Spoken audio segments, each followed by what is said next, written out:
आजुक जे क्लास अछि जाहि में हम ज्योतिरीश्वर ठाकुर से हम शुरू केलहुँ। ज्योतिरीश्वर ठाकुर के यहाँ के पीडीएफ है जे कि 6टा पीडीएफ है। में वर्ण रत्नाकर तक अछि और धूर्त समागम के सेहो जुड़त। धूर्त समागम के एखन नहीं अछि। एखन जो हम पूरा फाइनल अगर पीडीएफ बन जेतै तो अहाँ के हम ग्रुप में शेयर कर देब, तै लके हम ग्रुप में शेयर नहीं केलहुँ। तो सबसे पहले देखियो जो देखियो मैथिली साहित्य के जे छै से अहाँ के 3टा काल होइ छै।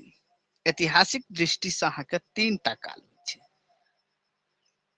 आदि काल जकरा प्राचीन काल कह सकै छी, आदि काल जकरा प्राचीन काल अहाँ कह सकै छी, प्राचीन काल, प्राचीन काल। और एकटा भ गेल अहाँ के मध्यकाल, मध्यकाल। और एकटा भ गेल अहाँ के आधुनिक काल, मध्यकाल, आधुनिक काल। जाहि में सबसे पहिने अहाँ याद रखब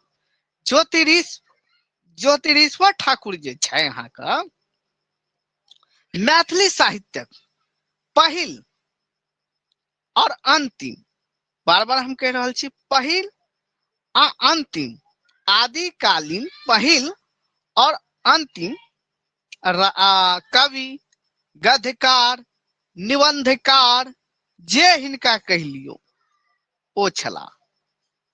और जनक, जनक जो अहाँ से पूछे मैथिली साहित्यक पहिल गद्यकार भेला त ज्योतिरीश्वर ठाकुर, ज्योतिरीश्वर ठाकुर अहाँ के भ गेल। हिनकर जन्म जे छै अहाँ के 13वीं शताब्दी में, 13वीं शताब्दी में किछ विद्वान लोकनि अलग अलग मत अपन प्रकट केलनि जे क्यो हिनका 1996 मानने छथि, क्यो हिनका 1994 मानने छनि। तो हम एहिमे जे छै किछ डिसीजन एतऽ देखियौ। डॉक्टर जयकांत मिश्र, डॉक्टर जयकांत मिश्रक अनुसार हिनकर जन्म 1280 से आ 1340, अर्थात 1280 हिनकर जन्म मानने छै आ 1340 हिनकर मृत्यु मानने छै। जो अहाँ से पूछे कि डॉक्टर जयकांत मिश्रक अनुसार ज्योतिरीश्वर ठाकुर के जन्म छला अछि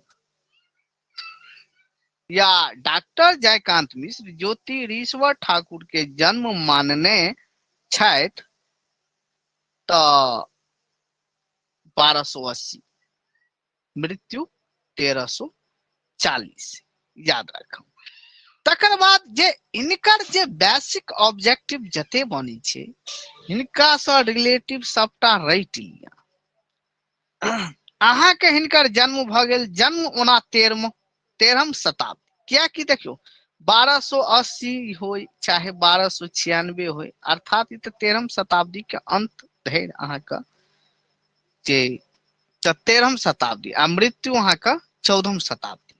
तो मृत्यु अहाँ के क्या कि क्यों तो 100 वर्ष नहीं जी सके छै ना, तो 14वीं शताब्दी भ गेलै। और याद रखब वर्ण रत्नाकर के जे कखनो कखनो अहाँ के रचना पूछ ले छै जे रचना कोन शताब्दी में भेल तो 14वीं शताब्दी में भेल, याद रखब 14वीं शताब्दी में भेल। तकर बाद एकटा और में हिनकर जन्म स्थान जे छै से अहाँ के पाली, कखनो कखनो पल्ली सेहो देने रहे छै, पल्ली वह पाली, पल्ली अर्थात पाली भ गेल जे कि मधुबनी में अछि। ई पाली कतऽ छै मधुबनी में जे मालूम अछि किनको? ई अहाँ के अछि कलवाही लग अछि, कलवाही पाली लग अछि। ओतै हमर सासुर सेहो अछि। हमर सासुर के नाम भ गेल अहाँ सबके कनि हंसियो लागत, मालटोल नाम छै ओतै। तब देखियौ ई अहाँ के पिता के नाम हिनकर भ गेल जेना पाली अहाँ के 7 गो टोल छै, बाबू पाली, दयाल पाली, भलनी के आसपास छै, मतलब 7टा टोल छै, वह पाली के छला ई। आ हिनकर पिता के नाम जे अहाँ के अछि धीरेश्वर ठाकुर, की नाम छै?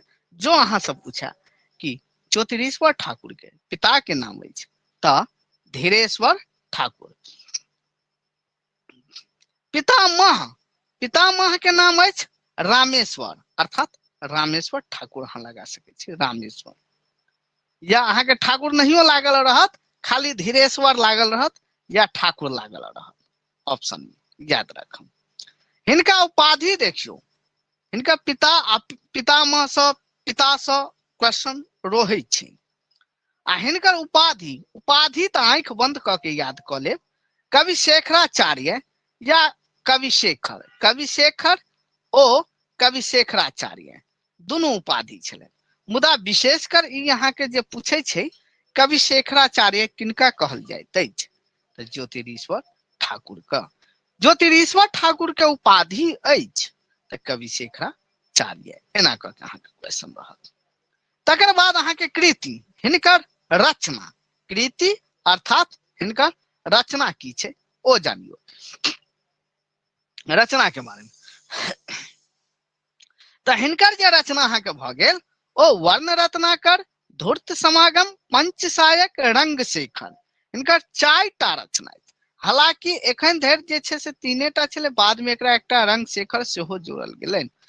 तब देखियौ जाय में वर्ण रत्नाकर हिनकर मैथिली साहित्यक पहिल गद्य ग्रंथ आदि पोथी भ गेल, मैथिली साहित्यक पहिल गद्य ग्रंथ भ गेल। और तकर बाद हिनकर जे छै से अहाँ के धूर्त समागम, धूर्त समागम हिनकर प्रहसन भ गेल। प्रहसन नाटक के कहल जाइ छै, जे रूपक एकटा भेद, नाटक, प्रहसन, एकांकी ई सब अहाँ के भ जाइ छै, नाटिका ई सब सबटा अहाँ के भ जाइ छै। पंचसायक, पंचसायक हिनकर काम शास्त्रीय पोथी थी।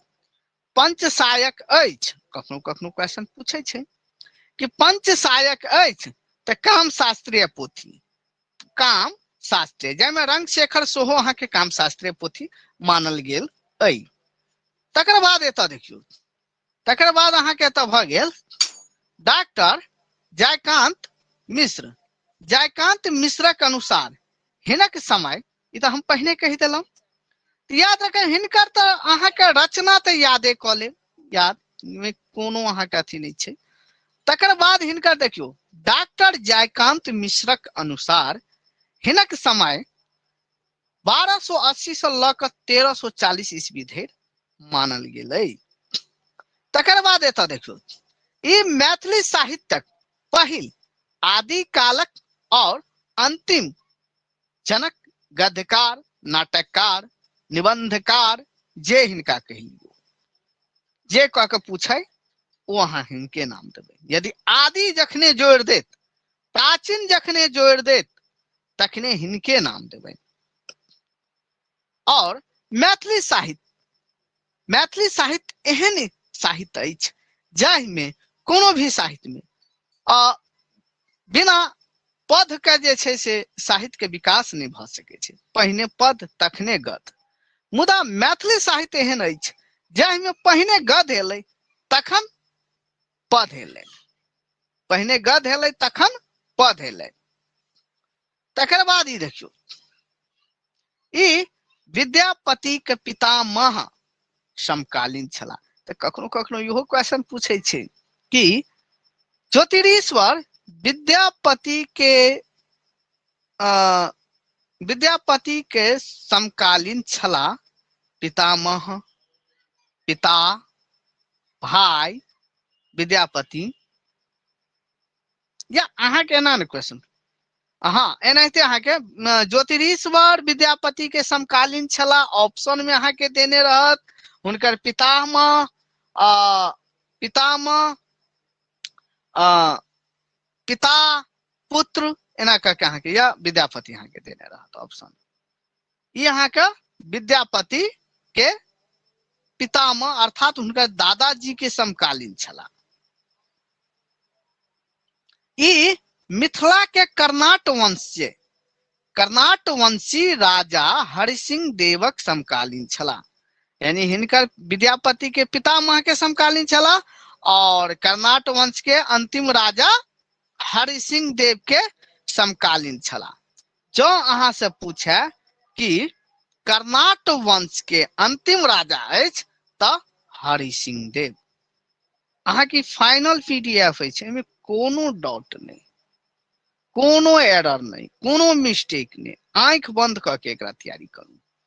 तकर बाद यहाँ देखियो, तो जो अहाँ से पूछे कि कर्नाट वंशी अंतिम राजा तो हरि सिंह देव। हरि सिंह देव आदिकालीन मैथिली साहित्यक आदिकालीन पहिल राजा, आदिकालीन पहिल राजा तो हरि सिंह देव। हरि नहीं ज्योतिरीश्वर ठाकुर। कवि जखन पूछे एक बेर और अहाँ तो हम रिपीटेड कर दै छी। कर्नाट वंश, हमरा कनी आंख में कनी प्रॉब्लम भ रहल छै, स्क्रीन पर देखे छी प्रॉब्लम भ रहल छै। कर्नाट वंशी, कर्नाट वंशक अंतिम राजा अहाँ के हरि सिंह देव और मैथिली साहित्यक आदिकाल पहिल राजा, आदिकाल पहिल राजा तो हरि सिंह देव। मैथिली साहित्यक पहिल आ अंतिम कवि, निबंधकार, गद्यकार जे कहलियो ज्योतिरीश्वर ठाकुर। बुझ गेलो। पंचसायक और रंगशेखर संस्कृत में लिखल काम शास्त्रीय पोथी थी। मैथिली साहित्यक पहिल उपलब्ध गद्य ग्रंथ वर्ण रत्नाकर अछि। धूर्त समागम मैथिली का पहिल नाटक प्रहसन अछि। और ज्योतिरीश्वर ठाकुर के जन्म का उल्लेख कोन पोथी में भेटै अइ? कनी ऑब्जेक्टिव छूटल छै जे कि हम पठायब अहाँ के जब अंतिम क के, तखन हम अहाँ के 7 के बाद 8 नंबर जुड़ल रहत। इमे ज्योतिरीश्वर ठाकुर के जन्मक उल्लेख ज्योतिरीश्वर के कोन कृति में भेटै अछि? त धूर्त समागम में। धूर्त समागम जे कि मैथिली साहित्यक पहिल आदिकाल पहिल जो नाटक पूछे तो अहाँ के धूर्त समागम आदिकाल लगा दिया तखन। मुदा ज्यादातर यहाँ के प्रश्न करके पूछे छी। प्रश्न संस्कृत में लिखल गेल नाटक के कहल जाय छै, याद रखो।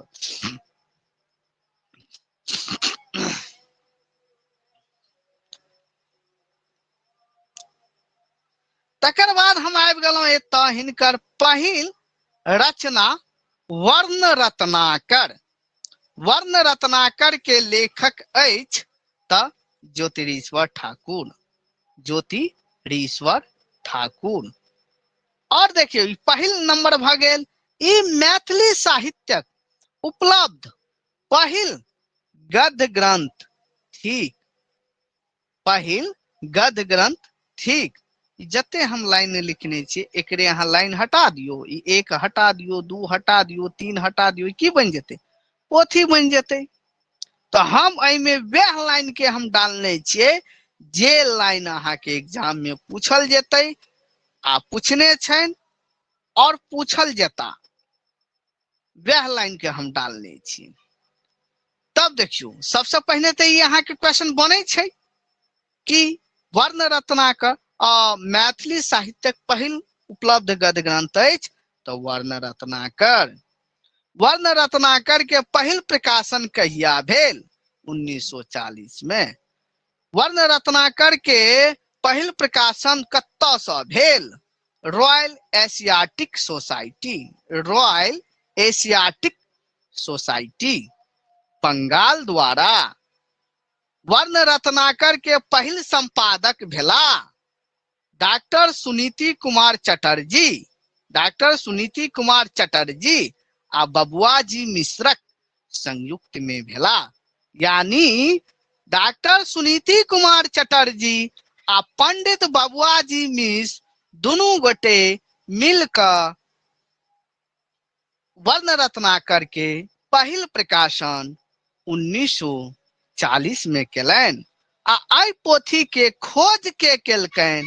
तो खोज केलकनि अहाँ के म हर प्रसाद शास्त्री, म हर प्रसाद शास्त्री, जे बंगाल सरकार के द्वारा 2 खेप नेपाल गेलनि आ ओतऽ 1895 में गेलनि एक बेर, और तकर बाद 1900 ईस्वी के दौरान 5 साल के अंतराल में 1900 हेतै 1895 और 1900 ई 2 खेप के दौरान यानी 5 साल के अंतराल में 2 खेप कतऽ गेलनि अहाँके नेपाल गेलनि, तऽ हुनका 2टा हस्तलिपि प्राप्त भेलनि, जाहिमे से एकटा अहाँके जे छै मतलब एकटा तऽ नहिए भेटलनि अहाँके, एकटा के जे छै अहाँके यह रॉयल एशियाटिक सोसाइटी बांग्ला में जे छै से सुरक्षित राखल गेलनि। बाद में ओकरा के संपादित केलकनि, बाद में ओकरा जे छै यानी खोज तऽ अहाँके लगभग में 1895 में भेलनि। कहिया भेलनि? 1895 में। 18 मिस्टेक, हाँ 1895 ठीक है, 1895 में और 1900 के बीच में अहाँके खोज भेल। मुदा 40 बरख बाद, मोटा मोटी 40 बरख बाद जे छै से एकरा संपादित केलनि के डॉक्टर सुनीति कुमार चटर्जी आ पंडित बबुआजी मिश्र। कतऽसँ? रॉयल एशियाटिक सोसाइटी बांग्ला द्वारा। कहिया? 1940 में। तकर बाद दोसर प्रकाशित यानी प्रकाशन, दोसर प्रकाशन जे छै अहाँके मैथिली अकादमी पटना से।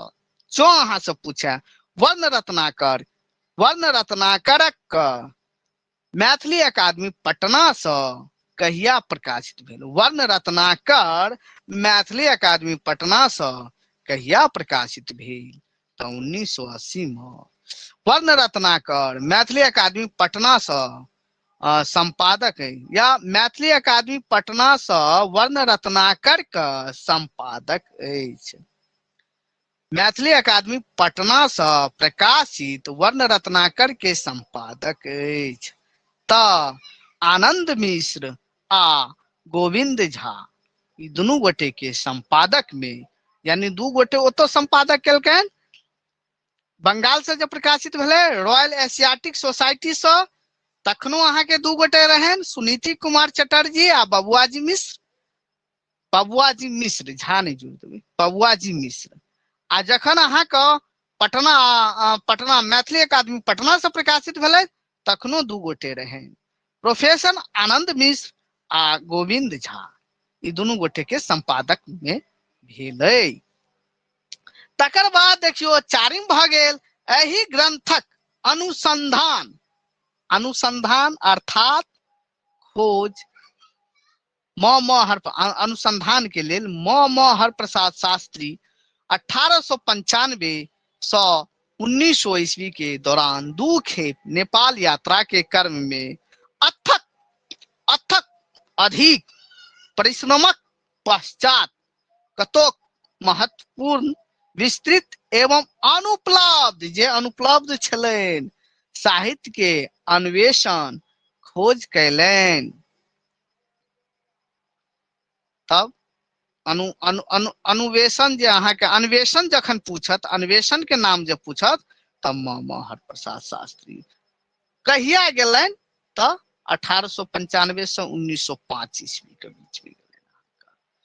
तकर बाद अहाँके ई जे पोथी जे छै प्राचीन तिरहुता में लिखल गेल अछि। जो अहाँ से पूछे कि वर्ण रत्नाकर लिखल गेल अछि अबहट में, तिरहुता में, प्राचीन तिरहुता में, आधुनिक तिरहुता में, एना करके देवनागरी में ऑप्शन देने रहत, तखन तिरहुता में, ओहो में प्राचीन तिरहुता में, प्राचीन तिरहुता में। तकर बाद ई सातम देखू, सातम भ गेल किछु गोटे एकर नाम वर्ण रत्नाकर कहै छथि, तऽ किछु गोटाक मत अछि एकर नाम वर्ण रत्नाकर। देखियो ई भ गेल अहाँके वर्ण रत्नाकर, वर्णन रत्नाकर, वर्णन रत्नाकर, जे जिनकर मानना छै कि वर्णन रत्नाकर होबाक चाही, हुनकर मानना छै कि लिपिबद्ध अर्थात लिखनाहर के न छूटि गेल होतनि, न छूटि गेल हेतनि। तऽ और जिनकर मानना छनि कि वर्ण रत्नाकर नाम छनि कि हर जगह तो न नहीं छूटि जेतनि, सब जगह सब ठाम तो जे छै से न नहीं छूटि जेतनि। तऽ अहाँ से जो क्वेश्चन पूछत वर्ण रत्नाकर में, देखियो वर्ण वर्णन रत्नाकर ने पूछत, वर्ण रत्नाकर में कौन लिपि कोन वर्ण छूटि गेलनि, तऽ न न न न एना कऽ के देने रहत ऑप्शन। तऽ ई न एकटा न ई वाला देने रहत, तऽ कोन न छूटि गेलनि, ई वाला तथ दध वाला न छूटि गेलनि। याद राखब अहाँ सब।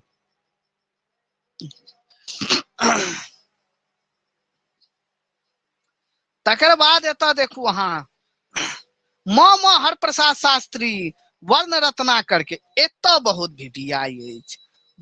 देखियो आप कखनो कखनो पूछत काव्य नहीं काव्य उपयोगी ग्रंथ थिक, काव्य नहीं काव्य उपयोगी ग्रंथ कहल गेल अछि पंचसायक, धूर्त समागम, वर्ण रत्नाकर, गोरक्ष विजय। तऽ केकरा कहने छनि, कोन पोथी के कहल गेल अछि, वर्ण रत्नाकर के कहल गेल अछि। जो अहाँ से पूछे और ई संज्ञा के देने छनि, ई संज्ञा के देने छनि, नाम के देने छनि, तऽ म हरप्रसाद शास्त्री वर्ण रत्नाकर। देखियो काव्य नहीं काव्य उपयोगी, काव्योपयोगी ग्रंथ थी, काव्य नहीं काव्योपयोगी ग्रंथ थी, ई के कहने छनि, तऽ म हरप्रसाद शास्त्री कहने छनि। तकर बाद एतऽ न देखू, न भऽ गेल सुनीति कुमार चटर्जी। आप अलग अलग सब गोटे कहने छथि, आब सुनीति कुमार चटर्जी की कहने छथि, तऽ विश्वकोश, वर्ण रत्नाकर के विश्वकोश कहने छनि। पूछ ले, वर्ण रत्नाकर के विश्वकोश कहने छनि, तऽ विश्वकोश के संज्ञा के देने छनि, सुनीति कुमार चटर्जी, सुनीति कुमार चटर्जी। तकर बाद ई दसम देखू दुर्गानाथ झा श्रीस, एकरा की कहै छै, तऽ दुर्गानाथ झा श्रीस मैथिली के प्रथम भाषा कोश अर्थात डिक्शनरी कहै छै। की कहै छै, डिक्शनरी। तऽ जो अहाँ सब पूछे कि दुर्गानाथ झा श्रीस वर्ण रत्नाकर के कहै छै, तऽ ऑप्शन देने रहत कि मैथिली के प्रथम भाषा कोश, विश्वकोश, काव्य नहीं काव्य उपयोगी ग्रंथ। तखन की कहने छनि, मैथिली के प्रथम भाषा कोश। तकर बाद देखू कांचीनाथ झा किरण, कांचीनाथ झा किरण की कहै छै, तऽ कांचीनाथ झा किरण वर्ण रत्नाकर के अलग अलग नाम के संज्ञा देने छनि। जेना ओ कहि रहल छै कि वर्ण रत्नाकर के अर्थ होइत अछि चित्र रत्नाकर, चित्र रत्नाकर के संज्ञा के देने छनि, चित्र रत्नाकर वर्ण रत्नाकर के कहने छनि, वर्ण रत्नाकर के चित्र रत्नाकर कहने छनि कांचीनाथ झा किरण। सौंदर्य रत्नाकर, सौंदर्य रत्नाकर के कहने छनि, तऽ कांचीनाथ झा किरण।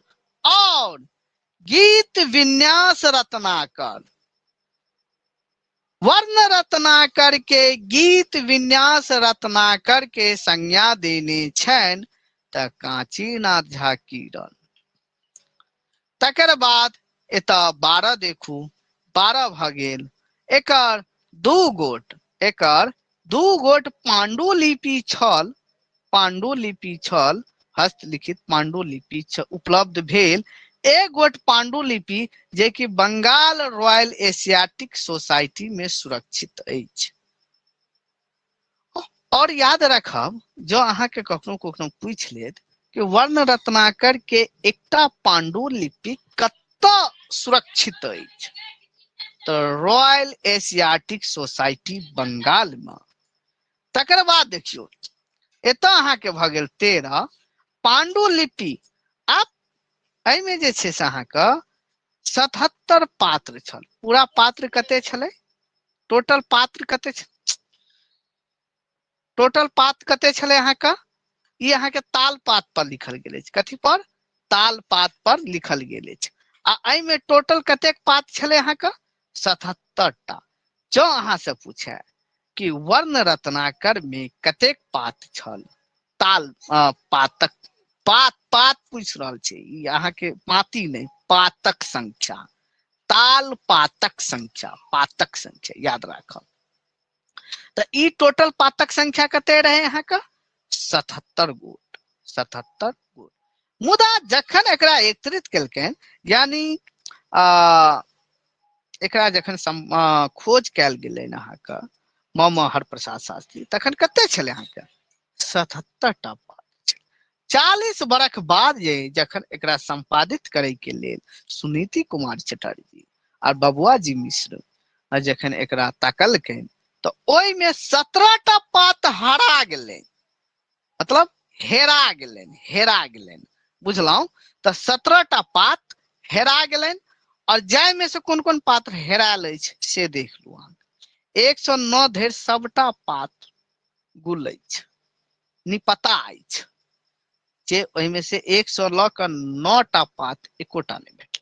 तकर बाद अहाँ के 10म छै, 11म नहीं छै, 12म नहीं छै, कंटिन्यू 13म छै, 14म नहीं छै, 15म छै, 15म नहीं छै, 16म छै, 17म नहीं छै। मतलब ई जे हम लिखने छी ई अहाँ के पात एते हरा गेल छै। 26 तकर बाद अहाँ के अंतिम 29 एते पात हेरा गेल अछि। तो जो अहाँ के कखनो कखनो पूछ लेत कि एहि में से वर्ण रत्नाकर के कतेक पात हेरा गेल अछि, तो 109, 108, 110 एना के अहाँ के क्वेश्चन पूछ चुके अछि। तो 109 धरि तक पात कंटिन्यू हरायल छै।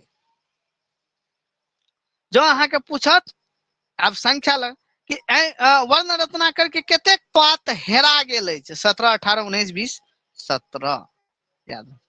वर्ण रत्नाकर के पांडुलिपि में कुल कतेक पात छल, पात तो 77 याद रखब। 14 भ गेल एहि में संपूर्ण मिथिला के समकालीन अवस्था के सांगोपांग, सांगोपांग यानी ऐसा ओहि काल के भाषा, लिपि, समाज, रहन सहन, खान पान, सांस्कृतिक, मतलब मिथिला के वर्णन में ओहि समय में लोक सब कोना रहै छलै, कोना जीवै छलनि, कोना ओकर मतलब दिनचर्या के जे छै से काज सब छलनि, राजा महाराजा के की काज छलनि, जनता के की काज सब छलै, कोना जीवै छलनि, कोना मनोरंजन करै छलै, कोना मतलब की सब उपलब्ध छलै, अहाँ के सबटा के वर्णन एहि में वर्ण रत्नाकर में कयल गेल अछि। तब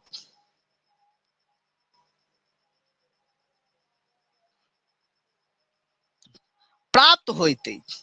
तैं ग्रियर्सन साहब एकरा जे छै से पिंजेंट लाइफ कहै छै, पिंजेंट लाइफ। तो आप याद रखब वर्ण रत्नाकर के पिंजेंट लाइफ के संज्ञा देने छनि तो ग्रियर्सन, जॉर्ज अब्राहम ग्रियर्सन, हुनकर पूरा नाम भेलनि जॉर्ज अब्राहम ग्रियर्सन, याद रखब। पिंजेंट लाइफ कोन ग्रंथ के कहल गेल अइ, तो वर्ण रत्नाकर के, वर्ण रत्नाकर के पिंजेंट लाइफ कहल गेल अइ। ई ग्रंथ मूल रूप से 7 भाग में विभाजित अछि। कतेक भाग में, 7 भाग में। आप कहबे सर 8 भाग में छै, जी 8 भाग में छै। अब देखियो मुदा ज्योतिरीश्वर के खोजल गेल अहाँ का ई 7 भाग में छलै है। देखियो ई ग्रंथ मूल रूप से ज्योतिरीश्वर द्वारा लिखल गेल अछि।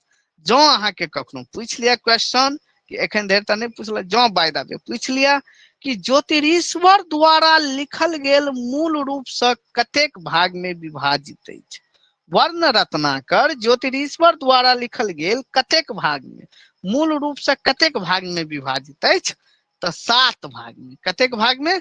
7 भाग में। मुदा 7 भाग में विभाजित अछि। मुदा प्रोफेसर 17 देखियौ, प्रोफेसर आनंद मिश्र आ पंडित गोविंद झा एकरा 8 भाग में विभाजित केने छै। कतेक भाग में? 8 भाग में। मुदा प्रोफेसर आनंद मिश्र और पंडित गोविंद झा, अब इहो सुन लिया ध्यान से कि एकरा 8 भाग में विभाजित के केने रहे। मुदा एखन तक वर्तमान में यह बार बार पूछे छै कि ये 8 भाग में विभाजित है, 8 भाग में विभाजित, लेकिन मूल रूप से 7 भाग में विभाजित छे। लेकिन पूछनारो एखन मतलब ऑप्शन में वह दै छै कि 8 भाग में। मुदा एकरा विभाजित के केने रहन? आनंद मिश्र, वह आनंद मिश्र जे वर्ण रत्नाकर के जे छै से संपादित केने रहे। बाद में एकरा जे छै गोविंद झा, क्या कि दुनू गोटे ना, गोविंद झा के मैथिली अकादमी से प्रकाशित करौलन नहीं आनंद मिश्र और हाँ गोविंद झा, दोनों गोटे हाँ मैथिली अकादमी से दोनों गोटे प्रकाशित करौने रहे 1980 में। मैथिली अकादमी पटना से प्रकाशित करौने रहे, जे कि 8 भाग में विभाजित क के प्रकाशित करौने रहे। तकर बाद हाँ याद रखब जे अध्याय छे, अध्याय सूचक के की कहल जाय छे? कलोल कहल जाय छे। कलोल यानी एत तरंग लिखल गेल, तरंगो यानी यहो अध्याय सूचक भेलै। त कलोल अध्यायक सूचक अछि, अध्यायक सूचक अछि। एकर नाम में रत्नाकर शब्द अछि, तें अध्याय सूचक शब्द के कलोल या तरंग कहब युक्ति संगत बुझि पड़ैत अछि। त अध्याय सूचक यानी वर्ण रत्नाकर के विभाजित, वर्ण रत्नाकर विभाजित अछि कलोल में, पल्लव में, परिच्छेद में, त कलोल में।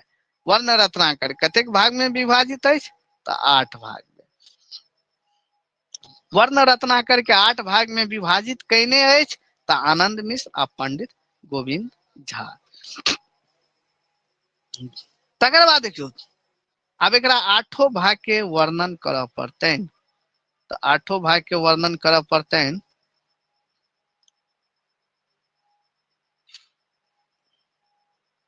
अब ई जे छै से अहाँ के 8 भाग के वर्णन आ प्लस ऐसे आगू क्लास हम काल्हि देब, हमरा कनी अब अहाँ के